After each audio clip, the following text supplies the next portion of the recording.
อยู่ประการหนึ่งคือว่าบ่มีโรคบ่มีภัยเลยญาติโยมนี่ในทางคำสอนของพระพุทธเจ้านะเพิ่นสอนไว้คนที่มีบุญที่ทำไว้ในการก่อนนี่ปุเพกตะปุญญาตานี่เข้าเรื่องที่จะอวน ในเรื่องมงคลในวันนี้แล้วก็ในท้ายรายการจะอู้เกี่ยวกับวันสำคัญทางศาสนาด้วยเนาะคือวันที่24นี้วันเป็นวันที่เข้าพรรษาญาติโยมแล้วก็ยังเป็นวันสำคัญทางพุทธศาสนาคือเป็นวันอาสาฬหบูชาวันที่เกิด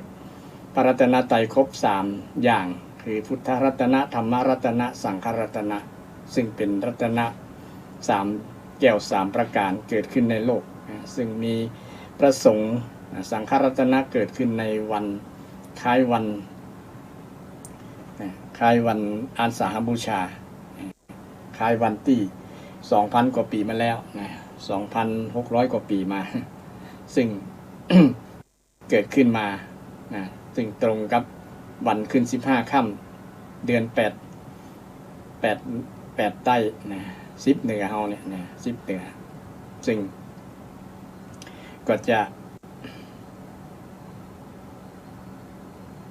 จะมีกิจกรรมต่างๆอย่างที่ว่าศรัทธาญาติโยมมาฟังเทศน์ฟังธรรมในช่วงเข้าพรรษาบางทีบางแห่งเพิ่นก็ตราเตรียมศรัทธาญาติโยมก็เตรียมที่จะแปลงกับข้าวขนมข้าวต้มกันแล้วนะวันที่23ก็แปลงกันแล้วนะแปลงข้าวต้มข้าวนมจะไปทำบุญที่วัดนะแต่กับไปทำบุญแบบอยู่ในกฎในระเบียบของกระทรวงสาธารณสุขหรือสบคศูนย์สบคควบคุมการแพร่โรคระบาดโควิดเนี่ยปฏิบัติตามนั้นเพราะว่าจะได้บ่ประมาทในการใช้ชีวิตจริงๆวัดบ้าน บ้านใดบ้านหนึ่งที่บ่มีไผติดก็ถือว่าเป็นบุญและญาติโยมเป็นบุญที่อย่างที่อาตมาได้กล่าวว่าคนที่บ่เป็นโรคเลยเนี่ยถือว่าเป็นบุญ เป็นบุญที่ทำไว้ในอดีตถึงแม้จะใช้ชีวิตแบบเสี่ยงก็ตามแต่เขาบ่ติดนะก็ถือว่าเป็นบุญในอดีตชาติได้สั่งสมมาโควิดทำมันอย่างบ่ได้ถึงบ่ใส่แมสใส่หยังก็บ่เป็น เพราะว่าเขามีบุญบุญกรรมนี้จะได้อู้ในเรื่องมงคลข้อที่อู้ในสัปดาห์ที่แล้วเนาะในพุทธที่แล้วมันยังบ่เสร็จสิ้นยังบ่จบเตี้ยเวลามันหมดก่อนอู้เพลินว่ามงคลที่ มงคลที่5นะเนาะปุเพกตะบุญญาตาแปลว่าผู้ที่เคยทำบุญคือผู้ที่มีบุญวาสนามาก่อนเคยสั่งสมมาก่อนเนี่ยเป็นมงคลชีวิตกับคนนั้นทีนี้ก็เอามาทำความเข้าใจกับบุญบุญคืออย่างเนาะบุญคืออย่างก่อนบางคนบอกว่าบุญคืออย่าง บุญเป็นตัวจะได้ตัวหน้าตาเป็นจะได้บุญนี้เป็นนามธรรมญาติโยมนามธรรมเป็นชื่อของความดีบุญคือชื่อของความดีความดีที่เราทำด้วยกายด้วยวาจาด้วยใจเนี่ยเป็นชื่อของความดีเป็นการชำระอย่างที่พุทธิแล้วได้อู้เรื่องชำระกายวาจาใจอันอย่างชำระด้วยการทำคุณงามความดีชำระมา ในอดีตเคยทำคุณงามความดีมาก่อนเคยชำระกายวาจาให้สะอาดสงบสว่างมาก่อนมันจะเป็นมงคลชีวิตเป็นผลดีในการดำเนินชีวิตของบุคคลคนนั้นนี่บุญจริงเป็นชื่อของความดีและบุญเป็นชื่อของความสุขชื่อของความสุขญาติโยมบุญเนี่ยเป็นชื่อของความสุขพุทธเจ้าได้ตรัสไว้ว่าภิกษุทั้งหลายอย่ากลัวเลยบุญเป็นชื่อของความสุขอย่างศรัทธาบางคนกลัวบุญหันซองกฐินซองผ้าป่าเนี่ยกลัว หล่นปิดประตูบ่เปิดรับบุญละเพราะว่าบุญนี้เป็นชื่อของความสุขไผที่ทำบุญเนี่ยเฮาอยู่ทั้งวันนี้ได้อยู่ได้บุญเนี่ยศรัทธาญาติโยมได้บุญเก่าทั้งนั้นแหละที่อยู่รอดปลอดภัยบ่เป็นโรคเป็นภัย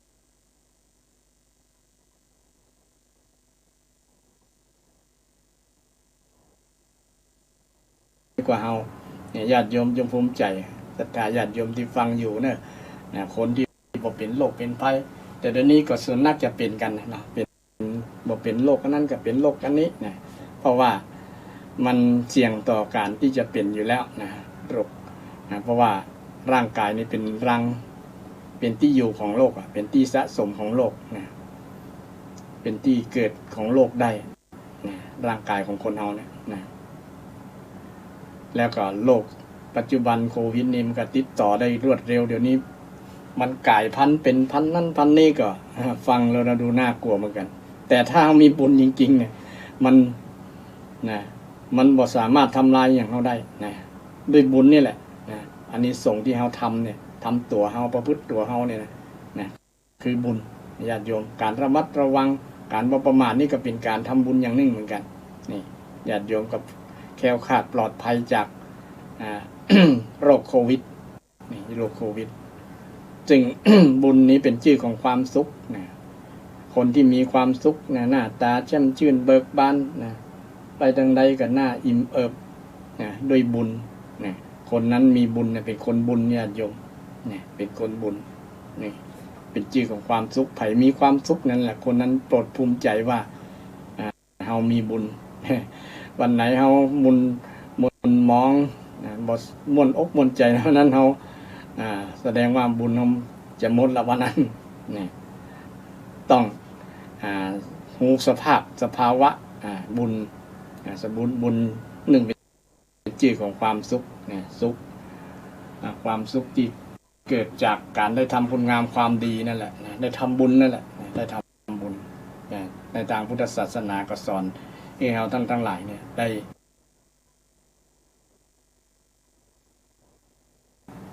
ได้ทำคุณงามความดีเพื่อจิตนำไปสู่ความ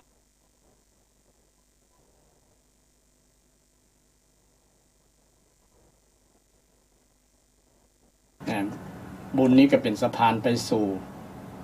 การหลุดพ้นจากความทุกข์หลุดพ้นจากความทุกข์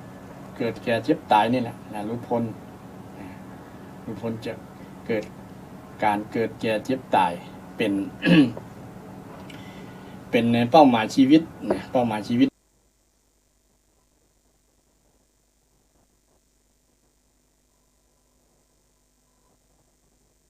ต้นทุนชีวิตคนเราต้องจะทำอย่างนี้ต้องถ้ามีต้นทุนแล้วมันสบายมันมั่นอกมั่นใจแน่นอนละนะถือว่าความสำเร็จนี่มาเกินแล้วนะเพราะว่ามีทุนรอนอยู่เช่นคนจะไปประกอบสัมมาอาชีพบางอย่างนี่ก็ต้องมีต้นทุนก่อนนะถึงจะดำเนินในการทำงานประกอบสัมมาอาชีพนั้นได้อย่างคล่องตัวบ่มีอุปสรรคปัญหาเพราะว่ามีต้นทุนที่ดีถ้าคนบ่มีต้นทุนแล้วต้องไปยืมนี่ยืมสินเขานี่ก็ลำบากอีกหน่อยอย่าง1 วันเนี่ย บางคนนี่บ่มีต้นทุนไปยืมนี่ยืม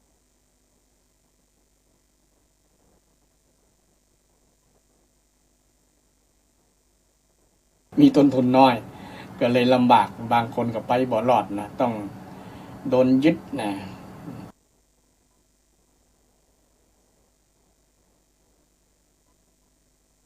ก่อนต้อง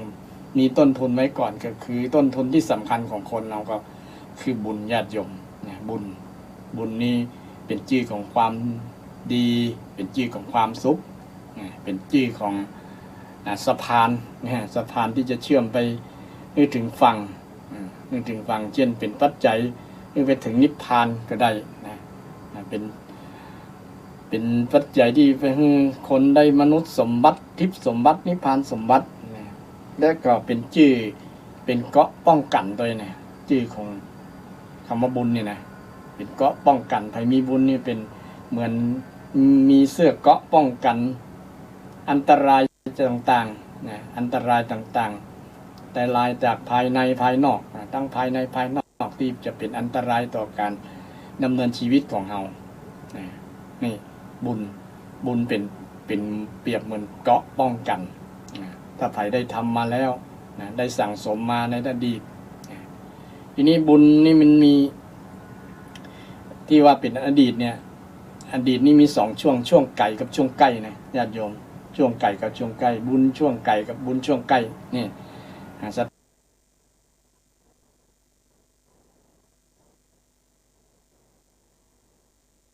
ละบุญช่วงไก่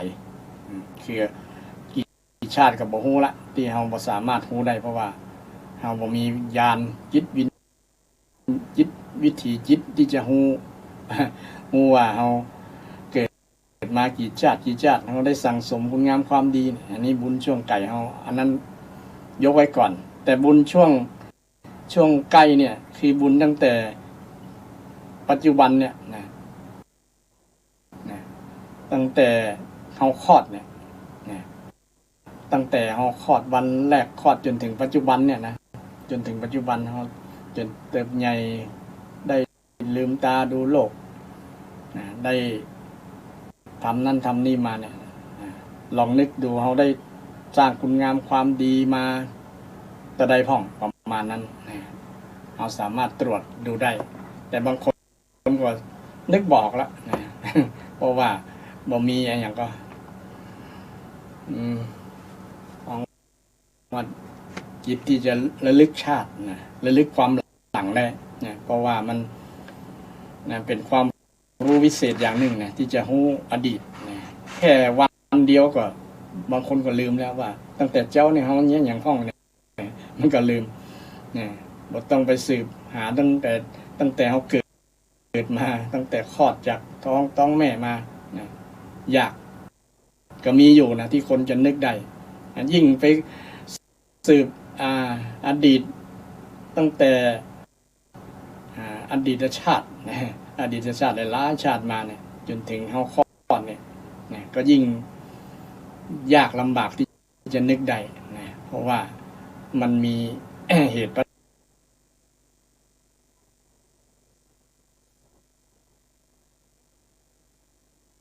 หลายอย่าง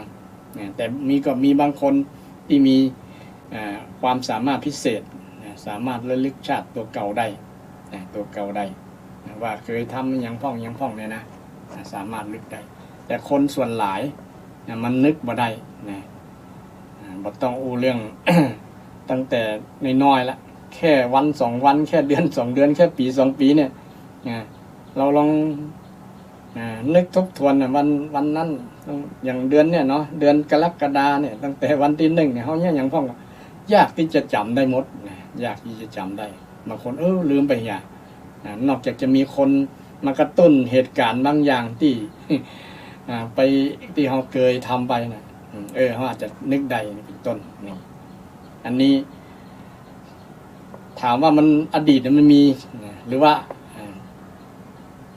อดีตนี่บ่มีไผปฏิเสธแล้วมันมีนะแต่ว่าเรื่องชาติเนี่ยชาติกับอดีตกันเดียวกันช่วงไก่นี่แค่นึกแค่เดือนเดียวไก่นี่แค่นึกแค่เดือนเดียวก็นึกบ่ได้แต่เทียบประมาณประมาณแบบนี้เปรียบเทียบประมาณประมาณแบบนี้ว่ามันมีแน่นอนอดีตที่เฮาเคยทำมาจำบ่ได้บ่ได้แต่เฮาจำบ่ได้ศรัทธาท่านผู้ฟังมีอดีตของเฮามันมีอดีตของเฮาทั้งหลายว่าชาติก่อนหรือว่าอดีตชาติก่อนมีจริงๆอดีตหรือชาติก่อนมีจริงๆอันนี้มีอดีตมีปัจจุบันมีและอนาคตก็ต้องมีแน่นอนนะเพราะว่าวันนี้มีเมื่อวานนี้มีวันนี้มีและวันพรุ่งนี้ก็จะมีวันพุธก็จะมีนี่มันเป็นสืบเนื่องถึงกันนี่ที่เรื่องเกี่ยวกับเรื่องการเวลานี่ให้ศรัทธาญาติโยมนึกว่ามัน มันจะ มันจะเป็นเหตุผลที่เราได้นึกเรื่องสิ่งที่มันเป็นผลบุญที่จะเกิดขึ้นกับเรานะบางครั้งเนี่ย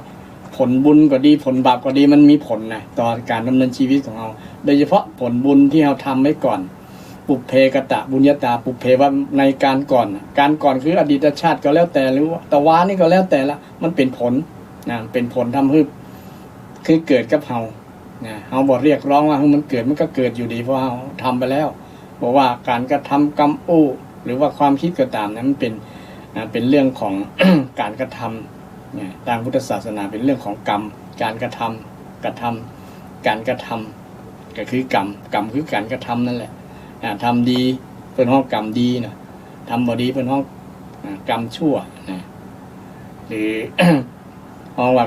กุศลกรรมและอกุศลกรรมกรรมดีเรียกห้องว่ากุศลกรรมกรรมบ่ดีเรียกว่าอกุศลกรรมเนี่ยทำไปแล้วมันมีผลหมดนะแต่วันนี้อู้เรื่องผลดีนะเรื่องกุศลกรรมเน้นเรื่องกุศลกรรมก่อนว่าถ้าใครมีกุศลกรรมไว้เนี่ยนะเพราะว่ากุศล ตีห้องว่าบุญนะบุญกุศลเนี่ยมันคำที่จะใจแตนกันนะประมาณนั้นนะใครทำคุณความดีก็ห้องว่าทำบุญหรือว่าทำกุศลก็ได้นะบุญเป็นชื่อของความดีบุญเป็นชื่อของความสุขเนี่ยเดี๋ยวบุญมันมีความหมายกว้างอยู่นะเป็นกิริยาเป็นอาการและเป็นผลที่เราได้รับนะโดยเฉพาะผลที่จะเกิด เกิดขึ้นกับเราเนี่ยเกิดแน่นอนญาติโยมเนี่ยเกิดแน่นอนทำไปแล้วเกิดแน่นอนเพราะว่าเราทำไปคนที่เราได้ก็คือเรานั่นเองนะและผลนี่มันอาจจะได้เป็นภาคส่วนตัวก็ได้ส่วนรวมก็ได้นะสิ่งที่เราทำไปนะเพราะว่านะ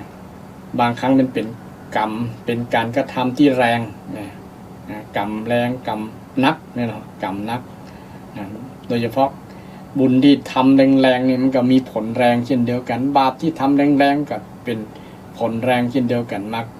เป็นผลสะท้อนย้อนมาถึงบุคคลที่ทำและคนที่ใกล้ชิดนะที่มีส่วนร่วมด้วยมันก็จะได้เป็นผลกระทบได้เกิดกับคนคนนั้นตัวบุคคลคนนั้นนะอันนี้เรื่องมงคลที่5ญาติโยมปุเพกตะบุญญาตาปุญญาตาภาษาบาลีว่าปอปาปุญญะภาษาไทยเขาว่าบุญบอใบไม้นี่บุญแปลว่าชำระก็ได้แปลว่าเต็มก็ได้ญาติโยมคนที่สร้าง ความดีงามเพื่อเต็มในจิตในใจนะชื่อว่าเป็นคนมีบุญนะแล้วก็เป็นที่ห้องชื่อเป็นชื่อของความดีเป็นชื่อของความสุขนะเป็นชื่อของความสุขใครมีความสุขคนนั้นก็เป็นคนมีบุญนะเป็นคนมีบุญแล้วจะได้ว่าคนมีบุญตัวอย่างคนมีบุญมีลักษณะจะได้ฟ้องจะได้กล่าวไปในช่วง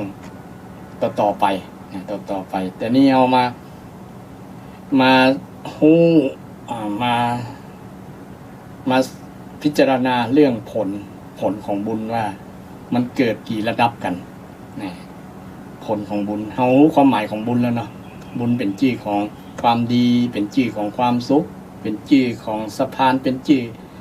เป็นอุปกรณ์ที่จะนำไปสู่เป็นปัจจัยนำไปสู่มนุษย์สมบัตินิพพานสมบัตินี่เป็นชื่อของ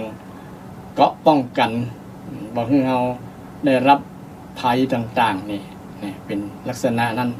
ชื่อความหมายของบุญเมื่อรู้ความหมายแล้วเราก็ มารู้จักว่าเมื่อทำไปแล้วบุญนี่ทำไปแล้วเนี่ยมันมีผลอย่างพ่องบางคนนับถือพุทธศาสนาแต่บ่เชื่อเรื่องบุญเรื่องบาปนี่ก็ถือว่าเป็นอันตรายต่อบุคคลนั้นคือจะพลาดโอกาสที่จะได้ประโยชน์จากการทำบุญทำคุณงามความดีทำคุณงามความดีบางคนบ่เชื่อเรื่องบาปเรื่องบุญนี่ถือว่าเป็นห้องวัดเป็นมิจฉาทิฏฐินะในนามพุทธศาสนาเพราะว่าพระพุทธเจ้าก็บ่ได้บังคับเพื่อเชื่อนะแต่ว่ามันเป็นผลที่สามารถพิสูจน์ได้ไงทีนี้เรามาพิสูจน์ว่าผลที่มันเกิดกับคนทำแล้วมันเกิดจะได้พ่องญาติโยมคนที่ทำบุญไปแล้วเพราะว่าผลของบุญนี่มันเกิดกับสภาพจิตใจระดับแรกเลยญาติโยมสภาพจิตใจคือระดับจิตใจ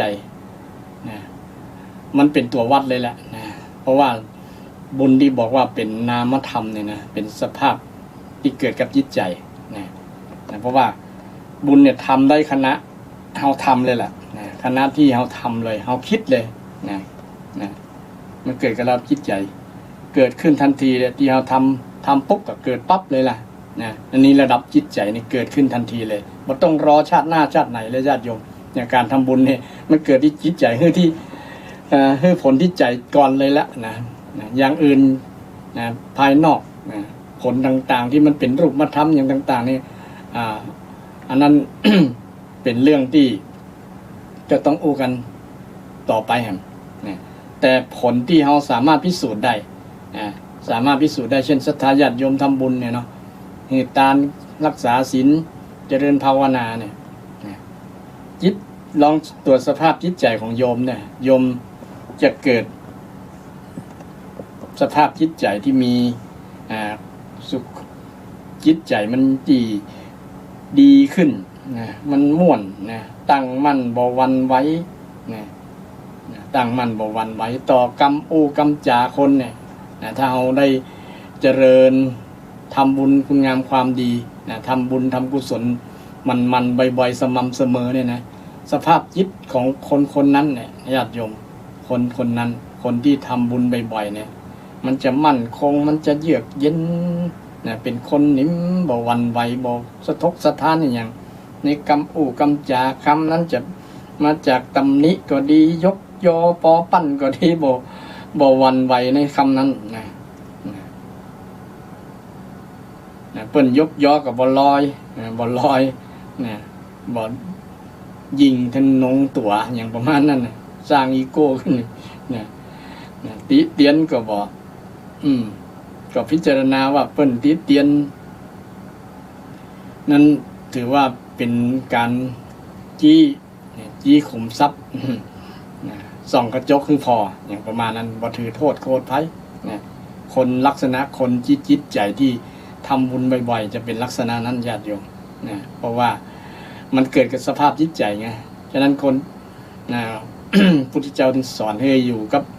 บุญกับกุศลสอนให้ทำคุณงามความดีทำบุญนั่นเองนะทำบุญไว้ก่อนแล้วจะเป็นผลต่อจิตใจนะคนที่ทำบุญบ่อยๆเนี่ยญาติโยมสภาพจิตใจจะเยือกเย็นใจจะเย็นนะเยือกเย็นและใจตั้งมั่นบ่หวั่นไหวปลอดโปร่งโล่งเบาสุขนะมีความสุขนะอันนี้เป็นสภาพที่เกิดขึ้นระดับจิตใจก่อนเลยล่ะผลเกิดขึ้นกับจิตใจก่อนนะจิตใจที่มีคนมีบุญเนี่ยจะดีนะจะปลอดโปร่งโล่งเบาสบายนะบ่สะทกสะท้านกับโลกกระทำต่างๆที่มากระทบจิตใจคนจิตใจเฮานะมันจะเบาสบายนะการเบาสบายเนี่ยมันเป็นอาการของผลบุญที่เราเคยสั่งสมมาในอดีตนะในอดีตเราสั่งสมบ่อยๆคน วิถีชีวิตของคนเราก็คือเรานี่ทำบุญจนที่เราบ่รู้ตัวนะบางครั้งเนี่ยฝึกจนบ่รู้ตัวเช่นช่วงเจ้าก็ใส่บาตรพระสงฆ์สั่งสมบุญกระทำบุญไว้ก่อนมันจะเป็นผลทำให้เกิดกับสภาพจิตที่ดีคนที่มันใส่บาตรบ่อยๆมันรักษาศีลบ่อยๆมันเจริญสมาธิบ่อยๆญาติโยมคนนั้นมันก็จะทำให้ผลบุญเนี่ยก็จะทำให้บุคคลนั้นมีสภาพจิตที่ดีขึ้นสภาพจิตที่งดงามเยือกเย็นตั้งมั่นบ่หวั่นไหวคนที่มีสภาพเยือกเย็นก็ถือว่า มีความสุขอย่างญาติโยมเนาะสงบสุขบ่หวั่นไหวต่อโลกธรรม8บ่หวั่นไหวต่อกรรมตำหนิติเตียนคนอื่นที่คนอื่นมาว่ามาด่ามาอย่างกันแล้วแท้นะบ่หวั่นไหวบ่โกรธบ่ถือสานี่จิตใจมันจะมั่นคงบ่มีอย่างมากระทบกระทั่งจิตใจเฮาได้เพราะว่าจิตใจเฮาเข้มแข็งเพราะว่าเฮาได้สั่งสมบุญนี่บุญนี่มันเกิดกับสภาพจิตใจแบบนี้ญาติโยมมัน เฮาจะสัมผัสได้ก็ด้วยที่เฮาได้สั่งสมบุญมาบ่อยๆสม่ำเสมอครูบาอาจารย์บางรูปบางตนบางองค์เนี่ยเพิ่นสั่งสมบุญบ่อยๆเนี่ยเพิ่นได้เจอกับตัวเองได้สัมผัสกับตัวเองญาติโยมได้สัมผัสกับตัวเองท่านก็เจริญออกมาในรูปแบบของเมตตามีความปรารถนาดีมีความฮักมีความเอ็นดูสงสารกรุณามีมุทิตาจิตมีอุเบกขาจิตนี่เหล่านี้แหละเป็นผลของบุญ เนี่ยเกิดขึ้นกับผู้ที่ปฏิบัติผู้ที่ทำบุญทำกุศลสั่งบุญสั่งสมคุณงามความดีสั่งสมบุญนะพระเจ้าว่าการสั่งสมบุญเนี่ยเป็นเหตุนำมาซึ่งความสุขนะสุขโขปุญญัสสะอุจโยการสั่งสมบุญเป็นเหตุนำมาซึ่งความสุขความสุขสบายใจใจบ่วุ่นวายใจบ่ฟุ้งซ่านบางคนคิดฟุ้งซ่านคิดเครียดอย่างต่างๆเนาะแสดงว่าเฮามีบุญน้อยบ่ได้สั่งสมบุญนะถ้าวันไหนจิตใจมันฟุ้งซ่านมันบ่นิ่มบ่นิ่งมันมั่นคงนี่นะมันกระวนกระวายนะแสดงว่าเฮามีบุญน้อยแล้วญาติโยมต้องสั่งสมบุญต้องสั่งสมบุญบ่อยๆนะต้องได้สั่งสมต้องทำมาต้องสร้างภูมิคุ้มกันสร้างภูมิคุ้มกันอย่างประเดี๋ยวนี้เราต้องสร้างภูมิคุ้มกันป้องกันโรคโควิดนะป้องกันโรคโควิดแต่โรคอย่างบางอย่าง ที่มันเกิดขึ้นมาในโลกเนี่ยมันน่ากลัวเท่าโรคกิเลสญาติโยมโรคกิเลสโรคโคตรโรคโคตรเนาะโกรธโลภหลงโลภโกรธหลงเนี่ยโลกอันนี้น่ากลัวและหัวหน้าใหญ่ๆมันก็คือโรคอวิชชาความบ่ฮู้ความบ่ฮู้เนี่ยเป็นโรคอย่างยิ่งเลยนะเป็นโรคที่น่ากลัวคนบ่ฮู้เช่นบ่ฮู้บุญคุณคนบ่ฮู้บาปบ่ฮู้บุญบ่ฮู้จักความจริงของธรรมะบ่ฮู้ความจริงบ่ฮู้อริยสัจสี่เนี่ยถือว่าคนนั้นต้องสั่งสมบุญต้องสั่งสมบุญต้องสั่งสมบุญให้นักต้องเป็นปุพเพกตะบุญญาตาเคยทำคุณงามความดีสั่งสมบุญบารมีวาสนาไว้ในอดีตปุพเพก็ว่าการก่อนในการก่อนคือในอดีตตะวานี่ถามตัวเก่าเฮาทำอย่างพ้องนี่ถ้าเสาะหาบ่ปะแสดงว่าเอาพุทธตื่นแล้ววันไหนที่เอาบ่ได้ทำความดีถึงว่าชีวิตพุทธตื่นญาติโยมเพราะว่าการทำความดีบ่ต้องเสี่ยงสตางค์สักบาทญาติโยมยกเว้นหื้อตาลเนาะหื้อตาลที่ต้องไปซื้ออันนั้นซื้อนี่มาหื้อตาลเป็นวัตถุเป็นอามิตรต่างๆนี่อันนี้เสี่ยงตังค์อยู่แต่การรักษาศีลก็ดีการเจริญสมาธิการเจริญสติเจริญภาวนาเนี่ยการฟังเทศน์ฟังธรรมเนี่ยเพราะว่าการทำบุญนี่มีหลายอย่างหรอกหลายอย่างการสนทนาธรรมกันการฟังธรรมอย่างศรัทธาญาติโยมฟังธรรมก็เป็นบุญเป็นบุญหูเป็นบุญหูถ้าได้ดูก็เป็นบุญตาบุญตาได้สั่งสมบุญต่างๆบุญเหล่านี้บ่ได้เสี่ยงซาตางแต่อาจจะเสี่ยงเวลานะอย่างญาติโยมอยู่ บ้าน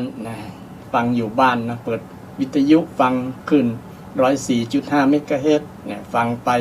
พิจารณาไปทุกเจ้าเพิ่นเทศน์เรื่องอย่างวันนี้นะเพิ่นเทศน์เรื่องเพิ่นอู้เรื่องมงคลที่5ว่าด้วยการทำบุญคนที่มีบุญบารมีไว้ก่อนไว้ในการก่อนนะปุพเพกตะบุญญาตาความเป็นผู้มีบุญเคยทำไว้ในการก่อนคนต้องมีบุญมีบุญมีบุญไว้ในที่ทำไว้แล้วในการก่อนที่ทำกตะแปลว่าทำในการก่อนปุพเพในการก่อนคือในอดีตถ้าถามตัวเก่าว่าตะวานี้เขาได้ทำอย่างพ่องทำดีอู้ดีก่อคิดดีก่อนถึงวันนี้เขาก็อยู่กับ บุญและบาปนั่นแหละญาติโยมอยู่ใกล้ๆกันนั่นแล้วก็เขามีโอกาสทำบุญบางครั้งเขาก็บอกว่าเขาทำอันนี้คือบุญคือบุญทำกุศลคือบุญคือกุศลแต่ทำไปแล้วถึงบอกว่าชื่อมันอย่างก่อนแล้วแต่ว่าทำไปแล้วก็มันเป็นผลกับเราก็ถือว่าดีแล้วญาติโยมถึงบอกชื่อถึงบอกว่าการทำแบบนี้เป็นบุญแล้วเป็นกุศลแล้วแต่ทำไปแล้วเนี่ยก็อนุโมทนาแต่ถ้าเราหูจื่อตัวหูอาการหูกิริยาการทำบุญของกิริยาวัตถุการกระทำกิริยาวัตถุ10 ประการบุญกิริยาวัตถุ กิริยาคือการกระทำบุญเนี่ยมี10ประการพูดมานะ10อย่างมีการให้ ทานน้ำไม้บุญสำเร็จเกิดจากการให้นี่เขาคุ้นเคยบ่อยๆทำทุกวันนะให้ทุกวันศีลไมกิริยาที่สำรวมสังวรคือระมัดระวังบอกให้เบียดเบียนกันต่างกายต่างวาจาเป็นห้องว่าศีลไมบุญสำเร็จบุญสำเร็จเกิดจากการสำรวมระวังศีลคือการสำรวมระวังบอกให้ไปฆ่าระวังบอกให้ไปลักระวังบอกให้ไปพิษลูกเมียคนอื่นนี่เป็นเรื่องของศีลไมภาวนาไมภาวนาไมบุญที่เกิดจากการภาวนาทับศัพท์ว่าภาวนาแปลว่าพัฒนาจิตใจหรือว่าแปลว่าทำให้มีให้เป็นอาจจะมาเคยอธิบายบ่อยว่าทำให้มีให้เป็นทำให้อย่างให้มีทำให้ใจมันมีความมั่นคงนี่เช่นทำสมาธิเป็นว่าทำสมาธิใจมันหนิมอยู่กับตี้เนี่ยเป็นว่าทำให้มันมีอยู่กับตี้นั่นนะทำให้ใจมันอยู่กับตี้นั่นนะชื่อว่าภาวนาเป็นที่ว่าสมถะทำให้จิตมันสงบอย่างสงบจากนิวรณ์คือสิ่งที่มันมาทำให้จิตบ่สงบคิดเรื่อยเปื่อยคิดฟุ้งซ่านคิดกังวลสงสัยคิดเรื่องกรรมคุณพ่องอย่างพ่องมูนี่นะคิดเหล่านี้เพราะว่าจิตใจมันธรรมชาติของคนมันคิดไปเรื่อยๆนะถ้าภัยที่ทำจิตใจให้สงบจากสิ่งที่กล่าวมาเนี่ยบอกว่าจะเป็นคิดเรื่องนั้นเรื่องนี้นะเรื่องเบียดเบียนเรื่องนั้นเรื่องนี้นะทำให้มันเดือดร้อนนะใจมันบ่สงบบ่นิ่งบ่นิ่มเนี่ยทำให้ใจมันนิ่มได้โดยมีอุปกรณ์ในการมีเครื่องมือนะเครื่องมือนี่ก็บ่เสี่ยงสตังค์นะที่พระเจ้าได้สอนไว้นะเป็นว่าอย่างว่าวัตถุ สิ่งที่เป็นอุปกรณ์ในการที่จะทำสมถะทำให้ใจสงบเนี่ยเนาะมีเช่นอนุสติ10ประการระลึกถึงการระลึกถึงพระพุทธพระธรรมพระสงฆ์ระลึกถึงคุณงามความดีอย่างพวกนี้นะก็เป็นอุปกรณ์อย่างหนึ่งเหมือนกันแต่ที่เราคุ้นเคยที่ครูบาอาจารย์แนะนำพุทโธเนี่ยก็เป็นสิ่งหนึ่งก็อยู่ในพุทธานุสตินั่นแหละพุทโธเนี่ยพุทธานุสติเนี่ยระลึกนึกถึงพระพุทธเจ้าเวลาจิตใจเราคิดอย่างเลยเปื่อยมันนึกถึงพระพุทธเจ้านึกถึงคุณงามความดีเพื่อนอย่างเพื่อนใจมันก็อยู่กับสิ่งดีงามเนาะนึกถึงเพราะว่าใจมันจะนิ่มยากอยู่แล้วคิดนี่เลยนึกถึงนึกคิดนี่เลยคิดถึงคุณงามความดีของพระพุทธเจ้าเนี่ยนึกถึงคุณงามความดีของพระธรรมนึกถึงความดีของพระสงฆ์เป็นพุทธานุสติธรรมานุสติสังฆานุสตินึกถึงความดีของตัวเก่านึกถึงที่เรารักษาศีลศีลานึกถึง ที่เราเคยตานจาคานุสติเนี่ย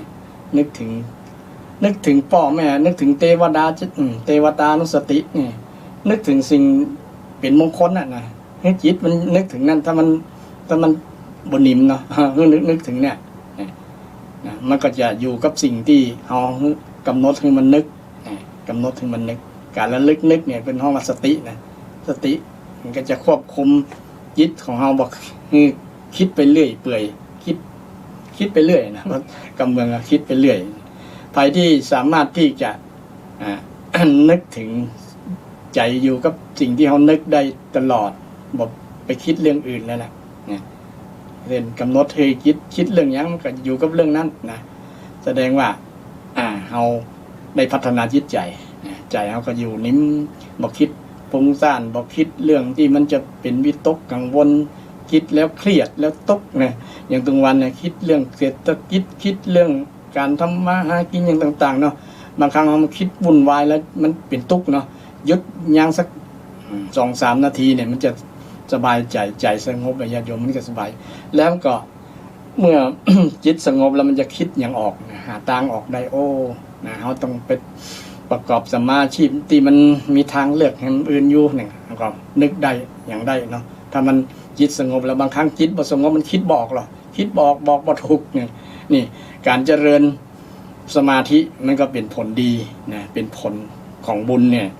บุญทำให้จิตสงบได้จิตมั่นคงจิตบ่หวั่นไหวเนี่ยเกิดจากการฝึกภาวนาเนี่ยฝึกภาวนาฝึกภาวนาทำให้มีให้เป็นทำให้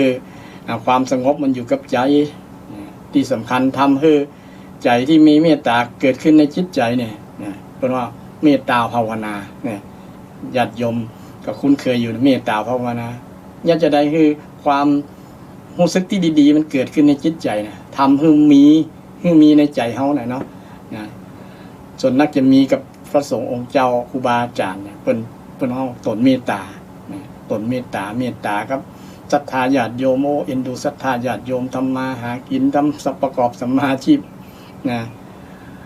เป็นที่น่าเอ็นดูนะนักนาสาการต้อง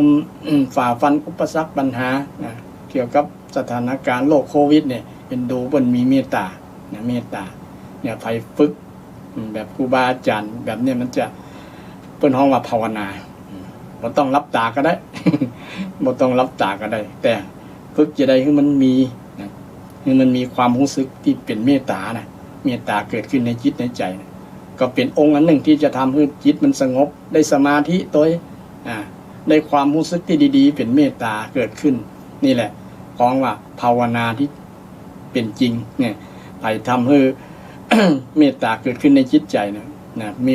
เพราะว่าภาวนามันมีจริงมันเกิดจริงนะมันเป็นมันมีแล้วเพราะว่าภาวนาไปว่ามีเป็นนะมีทำให้มีให้เป็นนะทำให้มีให้เป็นนะทำให้เมตตามีทำให้กรุณามีในจิตในใจนะทำให้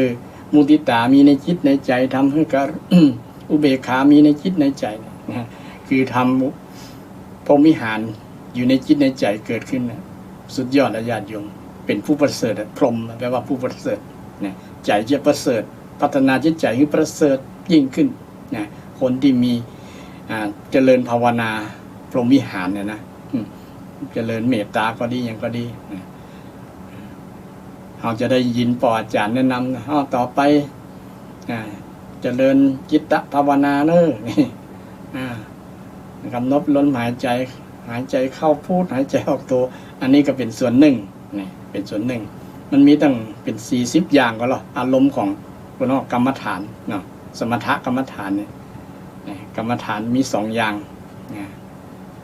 สมถกรรมฐานและวิปัสสนากรรมฐานญาติโยมกรรมฐานแปลว่าการงานอย่างเป็นที่ตั้งแห่งการงานคือตั้งของจิตใจนะคนที่มี ที่มีใจสงบแล้วมันเหมาะที่จะไปยักการยังงานได้ดีมีประสิทธิภาพในการทำงานเนี่ยเช่นเอาสมาธิไปทำงานเนี่ยเนาะเวลาทำงานเนี่ยต้องมีสมาธิทำนะถึงจะได้ผลดีบางคิดไปเรื่อยฟิกฟุ้งซ่านต่างๆแสดงว่าทำงานแบบบ่มีสมาธิดีบ่ดีเกิดอุบัติเหตุแขนพุดแขนขาดเพราะว่าบ่เจริญสมาธินี่เพราะว่าการทำงานคือการปฏิบัติธรรมอย่างหลวงพ่อพุทธทาสว่าญาติโยมเป็นการ เป็นการนำธรรมะไปใช้จริงได้จริงบ่ใช่นั่งสมาธิอยู่กับตีบ่ได้นะแต่เอาสมาธิไปใช้จริงๆแต่ที่ว่านั่งนี่คือฝึกไงฝึกให้มันเกิดให้มันมีฝึกให้มันเกิดให้มีลองถามใจดูเฮาขณะเฮานั่งมันมีอย่างเกิดขึ้นในจิตใจเฮาฮู้เพราะว่าเฮาฮู้ดีบ่มีไผฮู้เกินเฮาละนะนอกจากพระอรหันต์ที่จะฮู้ใจคนอื่นนะเฮานั่งเนี่ยบางครั้งเฮาคิดอย่างเรื่อยเปื่อยนะคิดนั้นนี้สงบสักกรรมพุทโธสักกรรมมันหายแวบไปละนะพุทโธกลายเป็นพุทโธไปไงโธ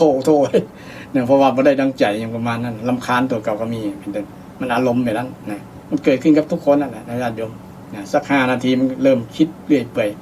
ใจบ่นิ่มแล้วมันเป็นธรรมชาติของใจนะจะพลังพันธนังจิตตังเนี่ยแต่มาเคยบ่อยๆว่าลักษณะของจิตใจมันดิ้นมันแกว่ง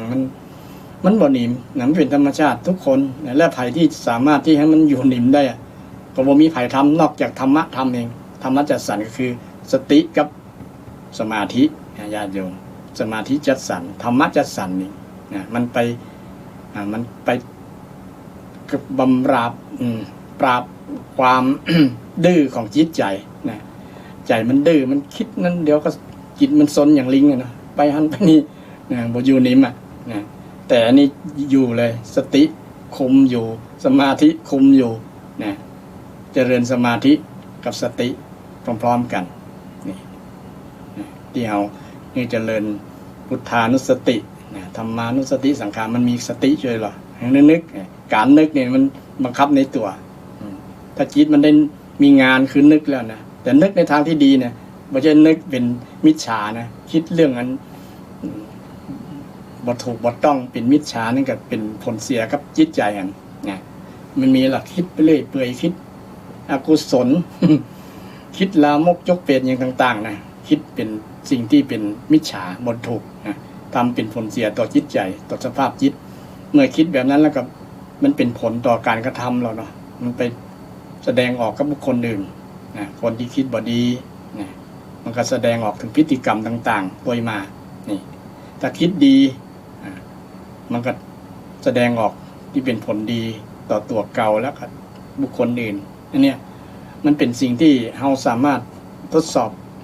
ดูใจนะพอใจตัวเก่าได้ญาติโยมเวลานั่งสมาธิเจริญสมาธิ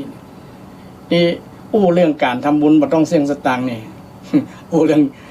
บุญที่เกิดจากการเจริญภาวนามีบุญ10ประการที่มาได้เนาะที่ว่าภาวนาใหม่เนี่ยนะแปลว่าบุญสำเร็จกิริยาการกระทำที่สำเร็จเกิดจากการภาวนาที่อาตมาแปลว่าทำให้มีให้เป็น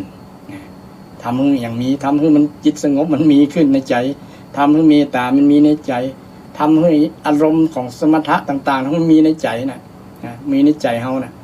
ถ้ามันมีใจมันไปคิดอย่างอื่นนะแสดงว่าบรรลุในการภาวนาแล้วบรรลุในการภาวนาจิตก็จะนิ่งนั่งเหมือนกับคนรับบทไหวบทติ้งอย่างนั้นเนาะบางคนนั่งวันนั่งนิ่มบางทีรับไปในตัวนั่นกับปัจจัยนะ แสดงว่าบทต่างอย่างกับรับนะแต่นั่งสมาธิจริงๆบ่รับนะญาติโยมบ่รับตาบ่ได้นะใจบ่รับนะแต่ใจคิด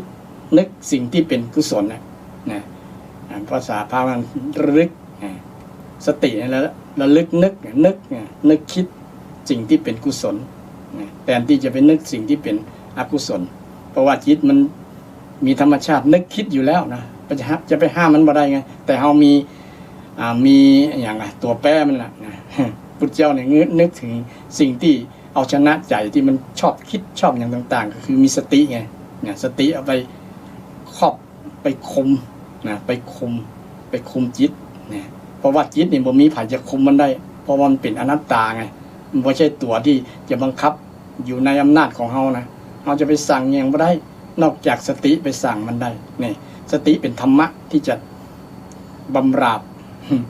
ปราบมันได้อยู่มัดเลยล่ะนะสติกับสมาธิเนี่ยนิ่งนะมึงบ่นิ่มนะเจอสมาธินิ่ม เจอสิ่งสติก็ทำให้เกิดระลึกนึกสิ่งที่เป็นกุศลที่เป็นสิ่งที่ดีๆนะมันอยากนึกก็นึกไปเงี้ยนะชอบคิดเลยคิดดิ่งที่ดีๆนี่ก็ญาติโยมเอาเจริญสติไปตัวเจริญสมาธิไปพร้อมๆกันเพราะว่าเพิ่งปลาอาศัยกันถ้ามีสมาธิอย่างเดียวมันก็จะรับง่ายนะญาติโยมมันจิตมันนิ่มนะนิ่มอย่างเดียวพูดโทก็ลืมไปแล้วรับไปเลยนะโกรธคอกก็มีนะบางคนนอนรับเนี่ยนั่งรับไม่ใช่นอนรับนั่งรับเนี่ยศรัทธาญาติโยมลองสังเกตตัวเก่านะบ่ต้องสังเกตไผละนะสังเกตตัวเก่ามันมีกันทุกคนนะสามารถพัฒนาได้เนี่ยภาวนาเนี่ยคือพัฒนาจิตใจให้สิ่งที่ดีมันมีขึ้นในจิตในใจเพื่อน้องภาวนาภาษาภาวนาภาวนาไม่ใช่บางคนแปลความหมายว่าไปขอนะไปอ้อนวอนอย่างภาวนาก็มีเหมือนกันความหมายที่ทางชาวโลกไปใจนะภาวนาแปลว่าไปขอภาวนาหรือว่าไปอย่าง อื่นนอกจากการปฏิบัติธรรม นะไปภาวนาภาวนาไม่ใช่แค่ไปนั่งรับตาอย่างเดียวญาติโยมบ่ต้องรับตาก็ได้ก็เป็นภาวนาเหมือนกันขอให้ทำใจเนี่ยปฏิบัติใจนึกสิ่งที่เป็นดีสิ่งดีๆงามเช่นนึกให้คิดนึกคิดสิ่งที่เป็นเมตตาเนาะสิ่งที่เป็นปรารถนาดีต่อคนอื่นเนี่ยเป็นการเจริญภาวนาเช่นเดียวกันญาติโยมความหมายกว้างนะความหมายกว้างภาวนายังคุมไม่ถึงปุ้นหรอกการฟังธรรมการสนทนาธรรมกันก็เป็นภาวนาอย่างนึงเหมือนกันนี่แต่อันนั้นเป็นข้อย่อยแต่ข้อใหญ่คือ3ข้อที่กล่าวมาเนี่ยตานามัยศีลามัยภาวนามัยแหม7ข้อนี้เป็นข้อย่อยต่างๆที่นะ เป็นการแยกแยะให้หันว่า การทำบุญนี่มีหลายถึง10ประการด้วยกันนะ10ประการเช่นการช่วยกันเนี่ยเปิ้นห้องว่าวัยยาวัจจะไมการขนขวายเนี่ยเปิ้นจึงเอาคนที่มีจิตสาธารณะช่วยเหลือโดยเฉพาะช่วยเหลือวัดวาเปิ้นห้องว่าวัยยาวัจจะไมเนี่ยนะวัยยาวัจกรเนี่ยไปตั้งวัยยาวัจกรคือผู้ที่เสียสละที่ช่วยเหลืองานการวัดของงานตุหลวงของเจ้าวาดนะช่วยกันคือตัวแทนเจ้าวาดนี่เป็นจริงตั้งว่าวัยยาวัจกรแต่วัยยาวัจจะไมซับอันเดียวกันแปลว่าขนขวายขนขวายคือช่วยการช่วยงานตุเจ้าช่วยการช่วยงานตุเจ้าที่ทำ อย่างบ่ได้ที่มันเกี่ยวกับเรื่องกฎหมายก็เรื่องชาวบ้านเป็นเรื่องของชาวบ้านเนี่ยก็มอบให้เนี่ยวัยยาวัจจะไมเนี่ยเป็นตัวแทนทางวัดช่วยการช่วยงานต่างๆเพราะว่าประสงค์บางอย่างก็ทำเหมือนฆราวาสมันมีขอบเขตจำกัดเนาะทำบ่ได้คล่องตัวนะแล้วก็ดูบ่เหมาะบ่เปิงกับสถานะของความเป็นตุเจ้านะก็ต้องมอบให้วัยยาวัจกรเป็นผู้ทำหน้าที่แทนนะต้อง ทำหน้าที่แทนเปรียบเหมือนกับตุเจ้าทำเอง เป็นตัวแทนเป็นผู้แทนของวัดของตุเจ้าที่จะทำหน้าที่แทนวัดแทนตุเจ้านี่เป็นก็เลยเอาชื่อของว่าวัยยาวัจจะไมเนี่ยมาเป็นวัยยาวัจกรนี่อันศัพท์อันเดียวกันกรตัวนี้ก็คือกระทำผู้กระทำความขนขวายนี่วัจจะไมว่าสำเร็จด้วยการขนขวายด้วยการช่วยเหลืออาทรช่วยเหลือคนนั้นคนนี้ก็เป็นวัยยาวัจจะไมเช่นหันคนจะข้ามถนนคนแก่คนเฒ่าก็ช่วยจูงมือเอาคนเฒ่าข้ามถนนหัน คนที่ประสบอุบัติเหตุอย่างต่างๆช่วยเหลือกันก็เป็นวัยยาวัจจะไมเช่นเดียวกันก็ช่วยกันแต่ได้ช่วยเนี่ยก็ถือว่าเป็นวัยยาวัจจะไมคนขวายช่วยให้พ้นทุกข์เนาะนี่ได้พ้นสภาวะที่เป็นทุกข์เป็น อุปสรรคปัญหาอยู่อันนี้เป็นการทำบุญอย่างหนึ่งเป็นการทำบุญอย่างหนึ่งในทางพุทธศาสนาที่สอนไว้ในเรื่องของกิริยาวัตถุ10ประการวัยยาวัจจะไมปัตตานุโมทนาไมบุญสำเร็จด้วยจากการที่อนุโมทนาจากคนที่ทำคนงามความดีหันคนอื่นทำความดีแล้วยินดีกับเปิ้นเนี่ยก็บ่ต้องได้เสี่ยงตังค์สักบาทนะญาติโยมก็เป็นบุญเกิดกับเฮาเกิดกับใจเฮาหันเปิ้นทำความดีเช่นหัน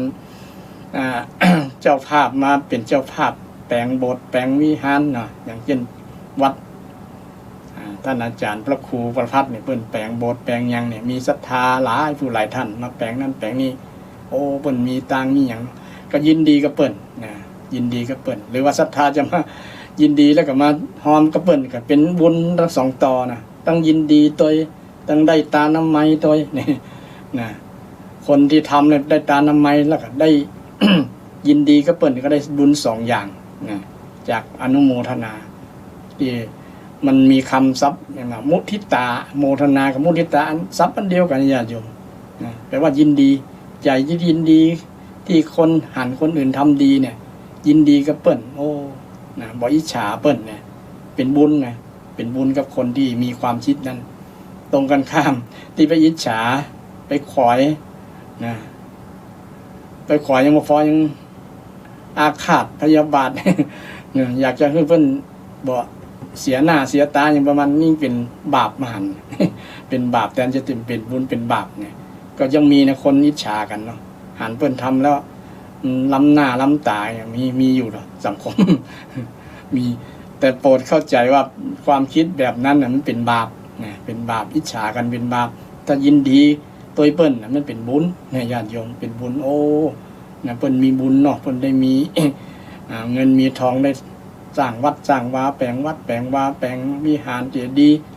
เนี่ยแปลงศาลาแปลงนั้นแปลงนี้แปลงสาธารณประโยชน์นะนี่ต้องยินดีกับเปิ้นมีบางคนนะเปิ้นบริจาคนักนะญาติโยมช่วงโควิดเนี่ยเนาะเปิ้นหัน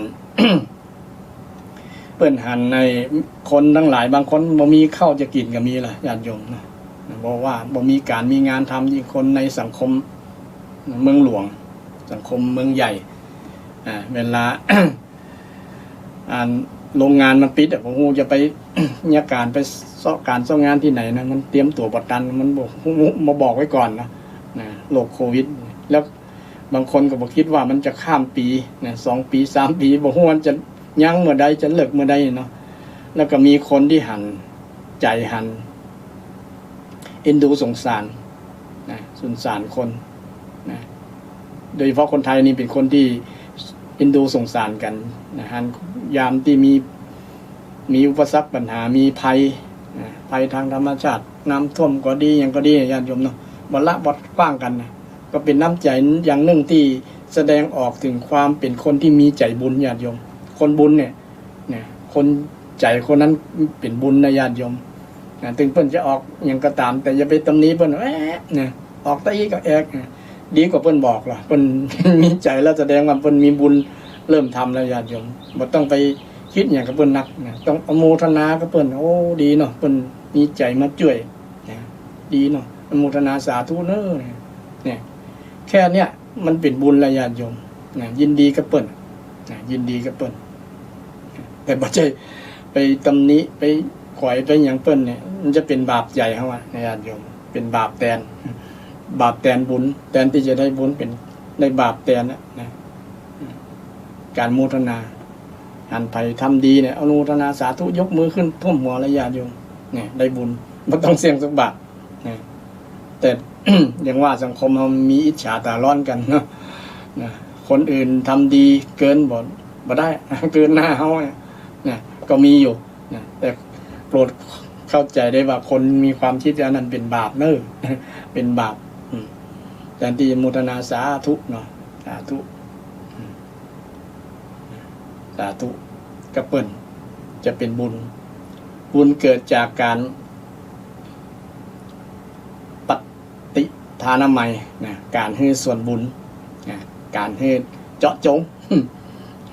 ทำเจาะจงนี่นะจะช่วยไผแต่ทีนี้เป็นว่าทำอุทิศบุญกุศลก็คือเจาะจงเช่นเราจะทำดีกับบุคคลใดบุคคลหนึ่งแต่ก่อนบ่เจาะจงอันอื่นอันนี้เจาะจงอุทิศแปลว่าเจาะจงเจาะจงครับหันไผ ที่จะเขาจะมีใจจะช่วยนะจะช่วยด้วยกำลังทรัพย์กำลังแรงอย่างก็ตามนะจะช่วยนี่เป็นว่าปฏิทานามัยแต่ในความหมายที่ครูบาอาจารย์อธิบายว่าเอาทิศบุญกุศลคือทำบุญกุศลผู้ที่ล่วงลับมีพ่อมีแม่มีอย่างนี้ก็เป็นบุญมันก็อยู่ในส่วนหนึ่งของทานนามัยเหมือนกันเป็นการเนาะอันนี้ก็เป็นบุญเช่นเดียวกันแต่ความหมายกว้างคือเจาะจงคนนั้นคนนี้ที่เขาอยากจะทำความดีตัวเนี่ยอยากจะช่วยอยากจะยังเนี่ยเนาะเจาะจง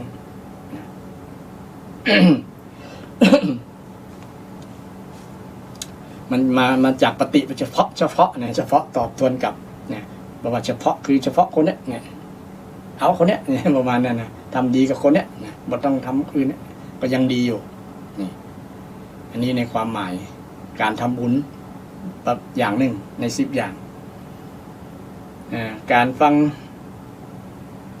ธรรมสวนามัยการฟังธรรมนี่ก็เป็นการทำบุญอย่างญาติโยมท่านผู้ฟังทั้งหลายฟังนี่ก็เป็นบุญเนี่ยทำบุญสร้างบุญโดยบ่ฮู้ตัวเนี่ยญาติโยมเนี่ยฟังเทศน์ฟังธรรมเนี่ยเป็นมงคลชีวิตด้วยนะมงคลหนึ่งเนาะกาเลนะธรรมสวนังนะธรรมสวนังเช่นเป็นห้องว่า ที่ห้องว่าธรรมสวนะเนี่ยแปลว่าฟังธรรมเย็นวัน8 วัน7 วันจะมีเตือนนะเป็นเลยห้องว่าวันนั้นเป็นวันธรรมสวนะนี่วันที่ฟังธรรม8ค่ำก็15ค่ำก็เนี่ย7 วันจะมีเตือ8 วันจะมีเตือเนี่ยไปพร้อมกันไปฟังเทศน์ฟังธรรมที่วัดนี่วันนั้นเป็นวันที่ฟังเทศน์ฟังธรรมเป็นวันบุญ เป็นวันบุญที่ญาติโยมจะได้บุญโดยการฟังนะอานิสงส์ผลบุญนะที่เกิดจากการฟังนี่มีตั้ง5 อย่างได้ฟังสิ่งใหม่เข้าใจสิ่งเก่าบรรเทาความสงสัยนะได้ ได้สติปัญญาซึ่งเป็นการทำบุญโดยบ่เสี่ยงสตางค์ อย่างศรัทธาญาติโยมเปิดขึ้น104หรือว่าขึ้นอย่างก็ตามที่มันเป็นการฟังเทศน์ฟังธรรมมีรายการธรรมะธรรมโมเนี่ยถือว่าเราได้ทำบุญและญาติโยมทำบุญเกิดขึ้นกับจิตใจของญาติโยมในคณะฟังโดยเราหลังจากฟังไปแล้วก็นึกถึงก็เกิดบุญเนี่ยมันก็เกิดไปเรื่อยๆนี่อานิสงส์ก็จะได้ความรู้ความเข้าใจในหลักธรรมคำสอนทางพุทธศาสนาบางครูบาอาจารย์เพิ่นก็นำเรื่องนั้นเรื่องนี้มาอธิบายให้ศรัทธาญาติโยมท่านผู้ฟังทั้งหลายได้ฟังกันเรื่องนั้นเรื่องนี้ศรัทธาญาติโยมก็ฟังแล้วก็เข้าใจแล้วนำไปประพฤติปฏิบัติอย่างวันนี้อาตมานำเรื่องมงคลชีวิตข้อที่5ว่าเรื่องด้วยบุญทีนี้ว่าบุญเนี่ยต้องทำทีนี้กำลังเรื่องการทำมันมีตั้ง10 อย่าง10 ประการด้วยกันว่าทำบุญมีอย่างพ่องอันตะกี้เรื่องการฟังเทศน์นี่ก็เป็นการทำบุญเนอะเพื่อนน้องว่า ธรรมสวนามัยแล้วก็การฟังแล้วยังบ่พอยังการแสดงเนี่ยการธรรมะก็เป็นการทำบุญอย่างอาตมาเนี่ยก็เป็นถือว่าได้ทำบุญ ทำการแสดงการบอกหมายความไปถึงบอกความรู้ความเข้าใจเนี่ยบอกธรรมะธรรมโมเนี่ยธรรมเทศนาใหม่คือการแสดงธรรมแสดงก็คือการชี้แจงคือการบอกการนะเช่นครูบาอาจารย์ก็เป็นการธรรมสวนามัยเหมือนกันครูบาอาจารย์ที่สอนลูกศิษย์ลูกหาเนี่ยเนาะโดยเฉพาะสอนความรู้ความเข้าใจที่เกิดสติปัญญาเกิดสมาธิเนี่ยเป็นธรรมสวนามัยครูบาอาจารย์เนี่ยนะเป็นการทำบุญกับลูกศิษย์ทั้งวันเปิดน้องเป็นวิทยาทานเนี่ยนะการที่ให้ความรู้การให้ความรู้วิทยาแปลว่าความรู้ทานแปลว่าการให้ความรู้การให้ความรู้ธรรมะก็แปลว่าความรู้อย่างหนึ่งเหมือนกันการแสดงความรู้ให้กับศรัทธาญาติโยมความจริงความรู้โดยมันเป็นคำสอนดังพุทธที่พระเจ้าได้สอนไว้ความจริงความรู้ต่างๆเนี่ยเป็นธรรมะเป็นธรรมะก็เป็นการทำบุญเป็นการทำบุญญาติโยม สอนลูกหลานก็เป็นธรรมสวนามัยอย่างหนึ่งเหมือนกันเนอะความหมายอบรมให้ลูกมีเป็นคนดีอยู่ในศีลในธรรมสอนธรรมะนิทานธรรมะให้ลูกฟังเนี่ยก็เป็นธรรมสวนามัยเหมือนกันเป็นการบุญเหมือนกับตัวเจ้าเต้นที่ศรัทธาญาติโยมฟังอุปมาประไมยเหมือนกันกับเข้าอยู่ในข่ายเป็นการประเภทหนึ่งเหมือนกันเนาะธรรมสวนามัยเทศนาใหม่เนี่ยเทศนาใหม่แปลว่าการแสดง เทศนาแปลว่าการแสดงการการทำให้คนเข้าใจอันสุดท้ายมีเป็นว่าทิฏฐุชุกรรมข้อที่10ทิฏฐุชุกรรมนี่แปลว่าการทำความเห็นให้ตรงให้ถูกทำความเห็นให้ตรงให้ถูกทำความเห็นให้เกิดเป็นสัมมาทิฏฐินี่สำคัญคนเราได้อยู่ด้วยกันเนี่ยถ้ามาทำความอ่านความเข้าใจให้ถูกตรงมันก็จะไปกันยากลำบากไปกันยากลำบากแล้วเป็นบุญกุศลเป็นการทำบุญอย่างมีพลังบุญอย่างแรงทีเดียวที่ใครสามารถทำให้คนนั้นเข้าใจถูกต้องเกิดสัมมาทิฏฐิเพราะว่าสัมมาทิฏฐิเนี่ยเกิดจากการปรโตโคสะฟังจากคนอื่นเช่นเราได้ฟังเทศน์ฟังธรรมนี่ก็เป็นการที่จะทำให้เข้าใจถูกต้องเข้าใจห้องเป็นสัมมาทิฏฐิได้เช่นเดียวกันถ้าเราไม่ได้ฟังนี่เขาจะบ่เข้าใจเลยกันมันจะเข้าใจผิดไปตลอดนะถ้าได้ฟังแล้วมันเป็นยี่ล้อเนี่ยจะเข้าใจความเข้าใจว่าเนี่ยเช่นเข้าใจว่าอันนี้เป็นบาปเป็นบุญเป็นคุณเป็นโทษเนี่ยเป็นต้นเนาะมันก็จะเกิดขึ้น เกิดขึ้นกับบุคคลที่ได้ฟังนะมันเป็นอานิสงส์จากการฟังโดยตรงเลยนะแล้วก็คนที่ทำนั้นก็คือคนที่แสดงทำความเห็นให้ตรงและก็ทำยึดใจเขานี่เองเนี่ยทิฏฐุชุกรรมคือทำความเห็นทำความเห็นด้วยการฟังไงทำความเห็นด้วยการฟังบ่อยๆบางคนบ่ชอบฟังคิดว่าตัวเก่านี่ถูกอย่างเป็นต้นนะตัวกูนี่แหละถูกอย่างกับกูหมดถูกหมดมึงผิดอย่างเป็นบ้านนั่นนะโดยเฉพาะเรื่อง เรื่องเกี่ยวกับศาสนาเนี่ยสำคัญที่เป็นสัมมาทิฏฐิเนี่ยที่สำคัญมากเพราะมันเป็นผลต่อการดำเนินชีวิตนะถ้าคนเห็นผิดเห็นถูกเป็นผิดเห็นผิดเป็นถูกเห็นบาปเป็นบุญเห็นพ่อแม่บ่มีคุณเห็นอย่างต่างๆที่มันผิดอ่ะนะมันผิดเช่น อุปมาประไมยเหมือนกับนักเรียนบวกเลขผิดเนี่ยนะเห็นว่า2 บวก 2เป็น5อย่างนั้น2 บวก 2แทนที่จะเป็น4เนี่ยแสดงว่าเข้าใจหรือว่าบวกผิดหรือเห็นผิด มันบ่ถูกต้องมันบ่ถูกต้องผลที่ถูกต้องก็ต้องเป็น4นะเป็น4ต้องเป็น4ซึ่ง ความเห็นที่ถูกต้องเนี่ยนะมันบ่ได้พุทธเจ้าบ่ได้บัญญัติไว้มันเป็นความจริงโดยธรรมชาตินะแต่พุทธเจ้าไปเจอว่ามันเป็นจะอี้นะถ้าคนคิดจะอี้มันจะผิดนะมันจะผิดหลักในการดำเนินชีวิตนะมันจะเสียนะชีวิตจะเสียหายนะถ้าคิดผิดนะมันจะเสียเวลาอย่างเช่นคิดว่าสุราเนี่ยเป็นแก้ปัญหาเป็นต้นเนาะนะคนจะเอาสุรามาแก้ปัญหาแต่ที่จะเอาเอาอย่างอื่นมาแก้ปัญหานะความขยันก้าอย่างก้าเนี่ยเนาะเช่นมีหนี้ไปกินเหล้าอย่างเป็นต้นเนาะแต่ที่หนี้จะมดจะเสี่ยงกับเป็นหนี้เพิ่มเหมือนเพราะว่าเอาเงินไปซื้อเหล้ามด เป็นหนี้ต่ออย่างเป็นต้น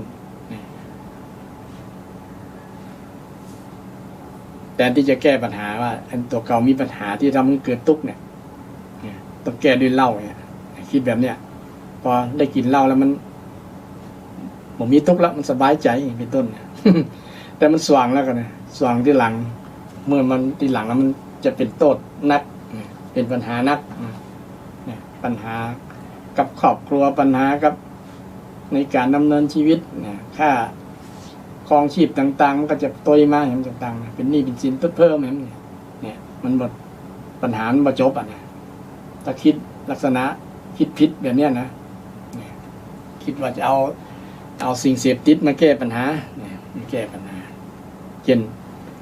บางคนคิดระดับใหญ่ระดับโลกเช่นตีข่าว ข่าวลือนะข่าวลืออาจจะเป็นจริงว่ามีบางประเทศมหาอำนาจต้องการจะตัดขาประเทศที่จะมีอำนาจมาเป็นอำนาจโลกเลยนะโดยผลิตวัคซีนผลิตเชื้อโรคที่เป็นโควิดขึ้นมาเนี่ยเพื่อจะนำไปปล่อยนี่อันนี้เป็นข่าวลือนะ ญาติโยมข่าวลือข่าวที่มีในคลิปแต่บอกถ้าเป็นความคิดอันนะเนี่ยเป็นความคิดที่อันตรายญาติโยมเนี่ยเดี๋ยวชนะค้าคานด้วยความโลภความละโมบโลภมากอยากจะเอาครองอำนาจอย่างนี้ทำให้คนที่บรรลุอินโนยังเป็นผลกระทบทั่วโลกนี่เนาะไปปล่อยเชื้อโรคแล้วทำให้จะได้ขายวัคซีนเนี่ยความคิดแบบเนี้ยความคิดที่สกปรกมากๆนะความคิดที่จะเอาประโยชน์นะเอาผลประโยชน์นะบอกคิดถึงชีวิตคนอื่นเนี่ยถ้ามันเป็นจริงนะญาติโยมถ้าเป็นจริงเนี่ยโอ้แย่มากๆในความคิดแบบนี้นะแย่มากๆเนี่ยมันเป็นความเห็นที่ผิดนะเห็นผิดถ้าเห็นผิดต้องถ้าเห็นถูกต้องยัดจะได้ที่คนนะจะแก้ปัญหาโควิดนี้ได้จะได้นี่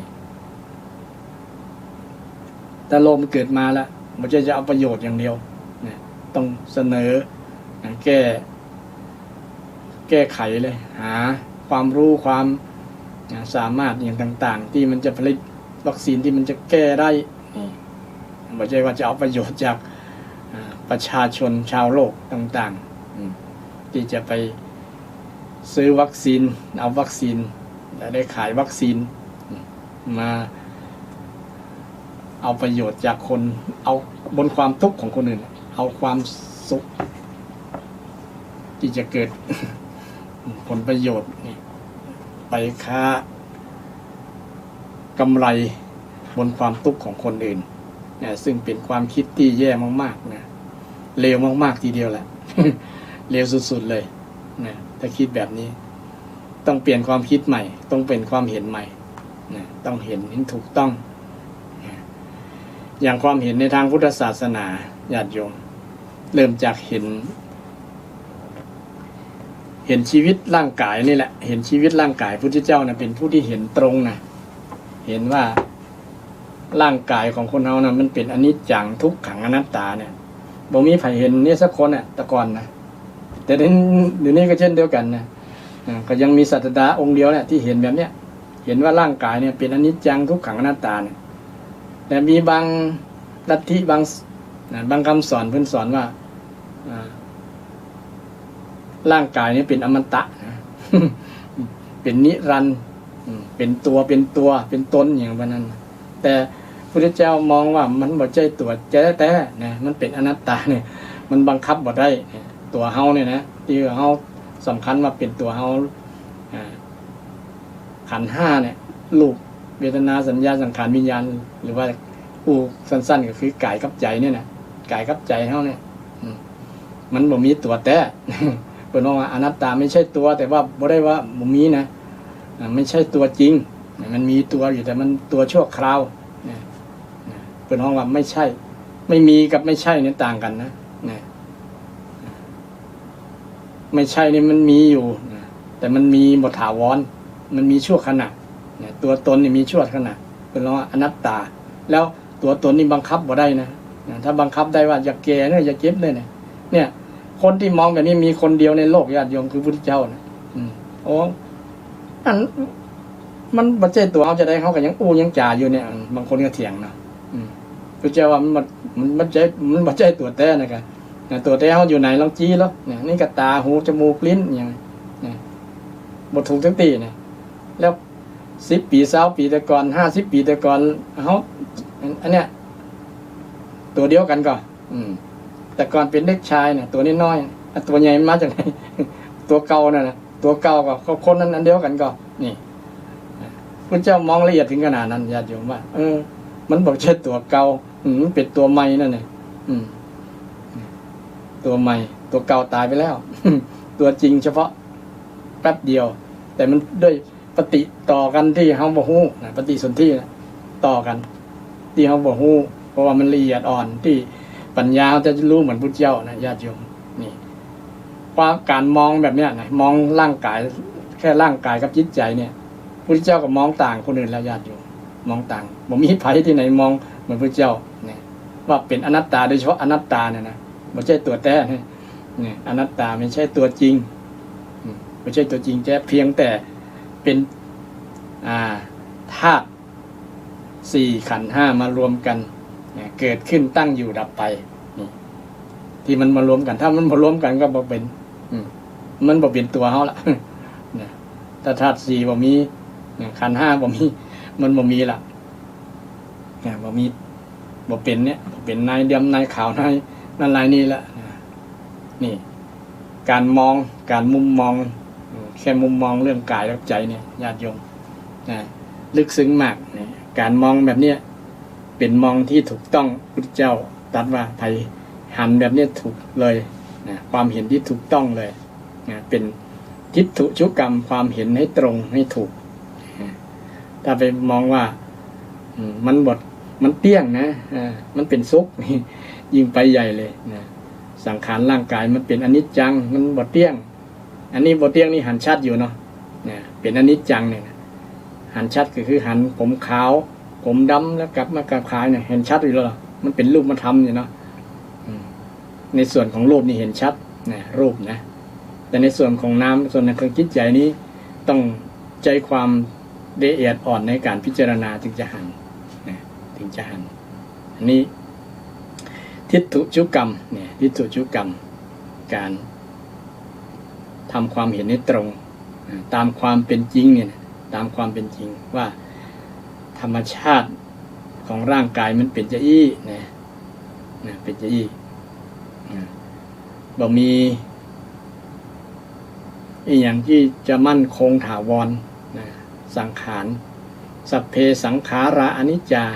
สัพเพสังขาราในไตรลักษณ์นะไตรลักษณ์สังขารในไตรลักษณ์เนี่ยมันรวมถึงสังขารในเบญจขันธ์ด้วยญาติโยมตัวทันกว่าเรื่องเบญจขันธ์กับไตรลักษณ์เนี่ยไตรลักษณ์เบญจขันธ์ก็คือรูปเวทนาสัญญาสังขารมันมีสังขารด้วยหรอทีนี้คำว่าสังขารในไตรลักษณ์มันใหญ่กว่ามันคุมทั้งสังขารในขันธ์ห้าเนี่ยขันธ์ห้ามันมีคำว่าสังขารด้วยหรอสังขารในนั้นเนี่ยสังขารในเบญจขันธ์เบญจขันธ์แปลว่าขันธ์ห้านะรูปก็คือกายเนี่ยเนาะเวทนาสัญญาสังขารสี่อย่างเนี่ยเป็นนามเป็นนามคือเป็นจิตใจเนี่ยเป็นจิตใจส่วนของจิตใจเนี่ยส่วนของจิตใจมันมีคำว่าสังขารด้วยนะเวทนาสัญญาสังขารเนี่ยแล้วก็วิญญาณเนี่ยสี่อย่างเนี่ยเป็นของจิตใจเนี่ยจิตใจกับบทเที่ยงบอกว่าจะเป็นเวทนาสัญญาสังขารบทเที่ยงนี่อันนี้พิสูจน์ได้ง่ายหันได้ชัดนะหันได้ชัดโดยเฉพาะรูปเนี่ยหันได้ชัดนะเป็นอนิจจังเป็นทุกข์เนาะทุกข์คือมันทนมาได้นะในความหมายของไตรลักษณ์ก็คือสภาพที่ทนได้ยากทนมาได้ทนสภาพเดิมมาได้เนี่ยเป็นห้องว่าทุกข์ทนสภาพเดิมมาได้ผมดำๆนี่มันทนต่อความดำมาได้นะมันก็ขาวตาที่เคยหันทีหันไกลนะอ่านหนังสือสอดได้เข็มน้อยๆก็ยังสอดได้แต่แก่เท่ามาเนี่ยแง่ก้นเข็มมาได้แล้วสัก50-60%แง่มาได้เนี่ยความเสื่อมมันเป็นอนิจจังมันทนต่อสภาพที่เคยดีคุณภาพดีๆแต่ก่อนนะมันเสื่อมไปกับน้อยเสื่อมมาจากอนิจจังนั่นแหละมันเสื่อมมันบ่มั่นคงมันมั่นคงนี่มันเป็นลักษณะนั้นแม้แต่สิ่งที่สังขารที่บ่มีใจคลองบ้านตึกกุฏิวิหารภูเขาอย่างต่างๆมันก็เสื่อมไปตามนั้นหมดเลยอยู่ในกฎของไตรลักษณ์เนี่ยกฎของธรรมชาติเนี่ยการมีมุมมองหันแบบเนี้ยญาติโยมมันเป็นหันแบบธรรมชาติหันแบบถูกต้องตามธรรมชาติพุทธเจ้าบ่ได้บัญญัติไว้มันเป็นธรรมชาติของมันจะจันเนี่ยแต่คนที่ไปหันธรรมชาติลักษณะของธรรมชาติแบบเนี้ยพุทธเจ้าหันเป็นคนแรกเลยมาเทศน์มาบอกนะมาเทศน์มาบอกในวัน ในวันอาสาฬหบูชาวันเพ็ญขึ้น15 ค่ำเดือน10เหนือเดือน8 ใต้เดือน8 ใต้ถ้าปีไหนมันมีเดือนเพิ่มเป็นเดือน11นะอธิกมาศเลื่อนเป็นเดือน9เดือน9ซึ่งเป็น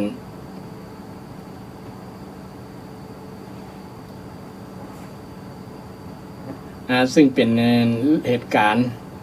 ที่พระพุทธเจ้าได้เทศนาในวัน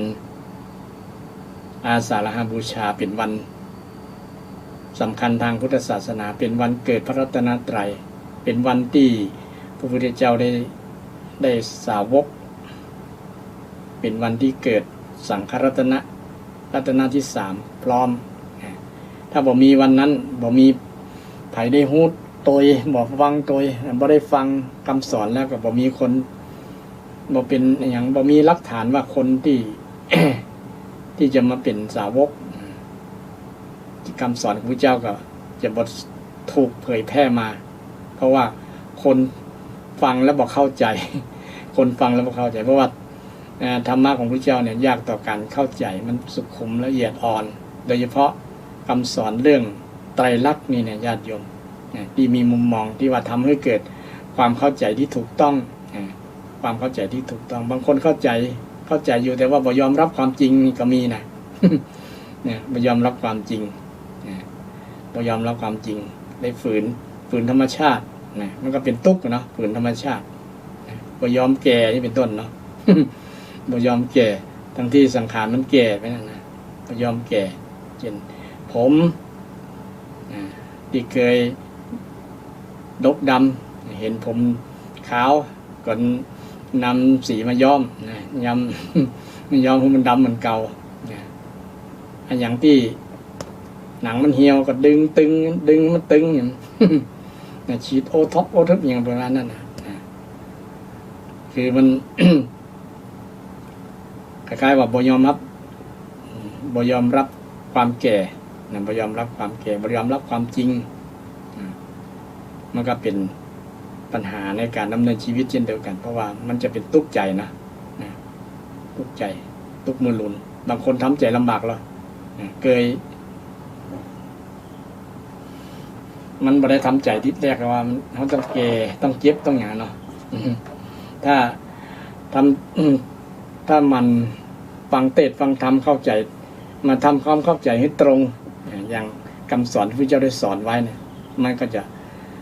ปรับจิตปรับใจได้ทันจะบ่เป็นทุกข์บ่เป็นทุกข์กับความเปลี่ยนแปลงความเปลี่ยนแปลงที่เกิดขึ้นบอกว่าจะเกิดอย่างขึ้นแล้วเราพร้อมที่จะรับความเปลี่ยนแปลงนั้นคนที่เข้าใจธรรมชาติแบบนี้ก็จะเป็นทุกข์น้อยหรือบ่มีทุกข์เลยซึ่งเป็นสิ่งที่เราที่ทั้งหลายจะสามารถพัฒนาจิตใจของเราได้โดยทำความเห็นนี้ถูกตามคำสอนพระพุทธเจ้าเนี่ยพระเจ้าได้สอนปัญจวัคคีย์ทั้ง5เนี่ยเนาะโดยให้หันมาดำเนินทางสายกลางทาง